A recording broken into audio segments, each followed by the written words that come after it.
നമസ്കാരം പ്രിയരെ, it's me Mariamma. ഇന്നത്തെ ഡെയിലി ഇൻസൈറ്റിൽ വാല്യൂ ഓഫ് ഫ്രണ്ട്ഷിപ്പ് എന്ന വിഷയത്തെക്കുറിച്ചാണ് ഞാൻ നിങ്ങൾക്ക് മുമ്പിൽ സംസാരിക്കുന്നത്.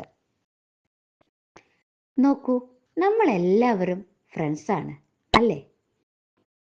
എന്നാൽ എല്ലാ ഫ്രണ്ട്സും ഒരുപോലെയാണോ? അല്ല.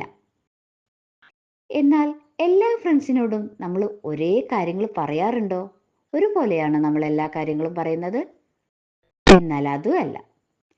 പക്ഷേ എല്ലാവർക്കും ഒരു ബെസ്റ്റ് ഫ്രണ്ട് കാണൂലേ? ഉണ്ട്. ചിലപ്പോൾ അത് അമ്മയാവാം, അല്ലെങ്കിൽ അച്ഛനാവാം, അല്ലെങ്കിൽ നമുക്ക് ഏറ്റവും അടുത്ത കളിക്കൂട്ടുകാരനാവാം, അതല്ലാന്നുണ്ടെങ്കിൽ നമ്മളെ പാർട്ട്ണറാവാം. ഇങ്ങനെ എല്ലാവർക്കും ഒരു ബെസ്റ്റ് ഫ്രണ്ട് കാണും. നമ്മൾ അധികവും ആരോടാണ് നമ്മൾ സംസാരിക്കാറുള്ളത്? ചില സീക്രട്ട് ആയിട്ടുള്ള കാര്യങ്ങൾ നമ്മുടെ ബെസ്റ്റ് ഫ്രണ്ടിനോട്, അല്ലേ? ശരിയല്ല അത്? കാരണം നമ്മളെ ഫ്രണ്ട്സുകളെല്ലാം എല്ലാവരും ഫ്രണ്ട്സാണ്. പക്ഷേ എല്ലാ ഫ്രണ്ട്സുകളും നമ്മളെ ഫ്രണ്ട്സുകളാണെങ്കിലും നമ്മളെല്ലാ കാര്യങ്ങളും അവരോട് സംസാരിക്കാറില്ല. കാരണം എന്താ? നമ്മൾ ഫ്രണ്ട്സിനോട് ഒരു കാര്യം പറയാണ്, പക്ഷെ ആ ഫ്രണ്ട്സ് എന്ത് ചെയ്യും? മറ്റേ വേറൊരാളോട് പറയും, അത് വേറൊരാളോട് പറയും, അത് വേറൊരാളോട് പറയും. അങ്ങനെ പറഞ്ഞ് എന്തായിരിക്കും? അത് വേറൊരു കാര്യമായിട്ട് വേറെന്തെങ്കിലും ഒരു കാര്യമായിട്ട് മാറും, അല്ലേ? അങ്ങനെ ഉള്ള ഒരു ഫ്രണ്ട്സ് നമുക്ക് വാല്യബിൾ ആയിട്ടുള്ള ഫ്രണ്ട്സ് ആണോ? അല്ല. പക്ഷെ എന്നാൽ ഇങ്ങനെ പറയാൻ പറ്റുന്ന വാല്യബിൾ ആയിട്ടുള്ള ഫ്രണ്ട്സ് അവയും വേണം, അല്ലേ? അപ്പം നമുക്ക് അത്രയും സാമ്പത്തികമായിട്ടൊരു ബുദ്ധിമുട്ട് വരികയാണ്. ആ സമയത്ത് നമ്മളൊരു ഫ്രണ്ടിനോട് പറയാണ്, പക്ഷെ ആ ഫ്രണ്ട് എന്ത് ചെയ്യണം? ഇതേപോലെ നല്ല രീതിക്ക് അവർക്ക് ഒരു കോട്ടവും തട്ടാത്ത രീതിക്ക്, ഇലക്കും മുള്ളിനും കേടില്ലാത്ത രീതിക്ക് നമ്മൾ പറഞ്ഞു കൊടുത്താൽ അത് നാളെ അവർക്ക് നല്ലൊരു സഹായകമാവും, അല്ലേ? അവരൊന്ന് ഹെൽപ്പ് ചെയ്യാനുള്ള ഒരു മാർഗമാവും, അല്ലേ?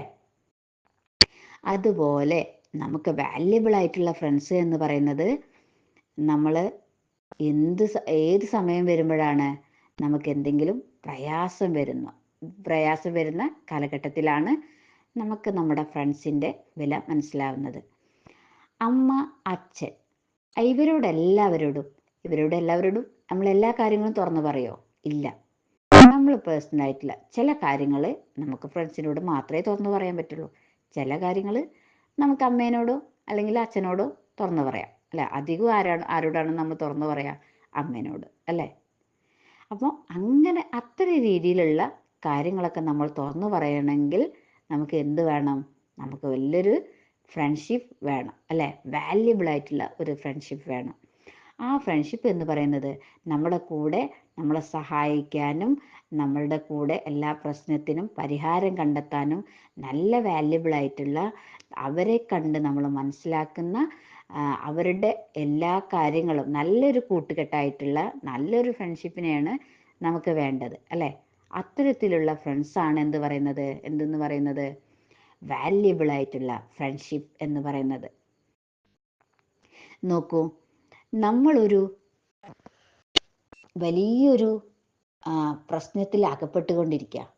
ആ പ്രശ്നം നമുക്ക് നമ്മളെ ഫാമിലിയിൽ നിന്ന് സോൾവ് ചെയ്യാൻ പറ്റാത്തൊരു പ്രശ്നം, അല്ലെങ്കിൽ ഫാമിലീൻ്റെ അടുത്ത് പറയാൻ പറ്റാത്തൊരു കാര്യം.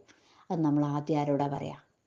നമ്മളെ ബെസ്റ്റ് ഫ്രണ്ടിനോട് പറയുമ്പോൾ അവർ അത് ഏറ്റെടുത്ത് അവരത് കുഴപ്പമൊന്നുമില്ലാത്ത രീതിയിൽ അമ്മയോടോ അച്ഛനോടോ പറയും. അതല്ല എന്നുണ്ടെങ്കിൽ അവർ അതിന് സൊല്യൂഷൻ കണ്ടെത്തും. നമുക്ക് എന്തെങ്കിലും ഒരു സാന്ത്വന വാക്കുകൾ പറയുക എന്നതാണ് ഈ ഫ്രണ്ട്സിൻ്റെ ഒരു രീതി. ഒപ്പം അവർക്ക് എന്ത് ചെയ്യാൻ കഴിയുന്നു അത് ചെയ്തു കൊടുക്കുക. നമ്മൾക്ക് എല്ലാവർക്കും ഫ്രണ്ട്സ് ഉണ്ടെന്ന് ഞാൻ പറഞ്ഞു. എല്ലാ ഫ്രണ്ട്സും ഒരുപോലെ അല്ല എന്നും ഞാൻ പറഞ്ഞു. പക്ഷേ നമുക്കെല്ലാവർക്കും ബെസ്റ്റ് ഫ്രണ്ട്സ് ആയിരിക്കും, ബെസ്റ്റ് ഫ്രണ്ടിനോടായിരിക്കും നമ്മൾ കൂടുതൽ കാര്യങ്ങൾ പറയുക എന്ന് പറഞ്ഞു. നമ്മളെല്ലാ ബെസ്റ്റ് ഫ്രണ്ടും നമ്മളെ സഹായിക്കുന്ന, നമ്മളെ കേൾക്കുന്ന, നമ്മളെ മനസ്സിലാക്കുന്ന നല്ലൊരു സുഹൃത്തായാൽ നമുക്ക് ആ ഫ്രണ്ട്സിനെ ഒരിക്കലും, ആ ഒരു സുഹൃത്തായാലും അല്ലെങ്കിൽ ഒന്നിലധികം സുഹൃത്തുക്കൾ ഉണ്ടായാലും നമുക്കവരെ ഒരിക്കലും മറക്കാൻ കഴിയില്ല. അതുപോലെ നമ്മളെ എല്ലാ ഫ്രണ്ട്സും ഇങ്ങനെ ആവാൻ വേണ്ടിയിട്ട് ശ്രമിക്കുക. നല്ല ഫ്രണ്ട്സായിട്ട് അവരുടെ എല്ലാ വിഷമങ്ങളും കേൾക്കാൻ തയ്യാറാവുക. അതിന് നമുക്ക് വേണ്ട പരിഹാരം ചെയ്തു കൊടുക്കാൻ പറ്റുകയാണെങ്കിൽ അതും ചെയ്തു കൊടുക്കുക. ഒപ്പം അവരെ ചേർത്ത് നിർത്തുക. അതുപോലെ അവരുടെ എല്ലാ ദുഃഖത്തിലും പങ്കുചേരുക. അവരെ നമുക്ക് എന്താണോ എന്ത് അവർക്ക് നൽകാൻ പറ്റും അതെല്ലാം നൽകുക. നല്ലൊരു ഫ്രണ്ട്ഷിപ്പായി തുടരാം. നമുക്കെല്ലാവർക്കും സാധിക്കട്ടെ. എല്ലാ ഫ്രണ്ട്സിനും നല്ലൊരു ദിവസം ആശംസിക്കുന്നു. Thank you.